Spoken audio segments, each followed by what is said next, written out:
Sejumlah kabar terbaru tentang Pilpres 2024 mulai berseliweran di media sosial. Sejumlah nama mulai santer dibicarakan, yakni Anies Baswedan, Prabowo Subianto, hingga Ganjar Pranowo. Namun informasi terbaru terungkap di publik tentang surat perjanjian antara Anies Baswedan dengan Prabowo Subianto terkait pencalonan calon presiden. Benarkah ada sosok yang ingkar janji?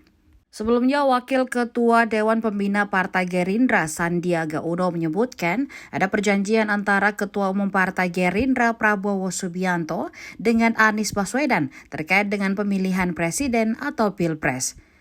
Dalam tayangan podcast Akbar Faisal Uncensored yang dikutip Senin 30 Januari 2023, Sandiaga Uno mengatakan bahwa perjanjian tersebut tertulis dan dibuat oleh Fadlizon.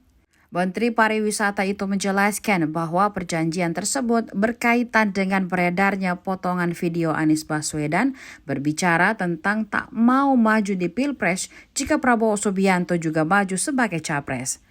Kala itu Sandiaga Uno menjadi wakil Anies Baswedan untuk maju di pemilihan Gubernur DKI Jakarta, yang pada akhirnya sempat menimbulkan kebuntuan di internal Partai Gerindra. Kemudian atas kebuntuan tersebut dibentuklah sebuah perjanjian tertulis oleh Fadlizon. Ketika ditanya lebih rinci soal isi perjanjian tersebut, Sandiaga Uno enggan menjawab lebih jauh.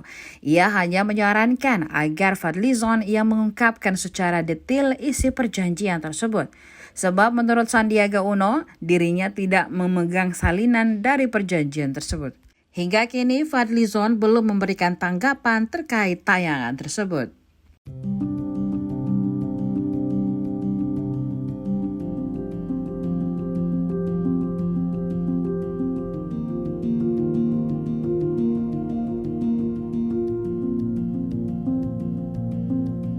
Bentuk fisiknya sendiri itu kan tentunya perjanjian yang ditandatangani tiga pihak, saya, Pak Prabowo dan Pak Anies, dan saat itu yang ngedraft dan ditulis tangan sendiri oleh Pak Fadlizon, dan setahu saya sekarang juga dipegang oleh Pak Dasko.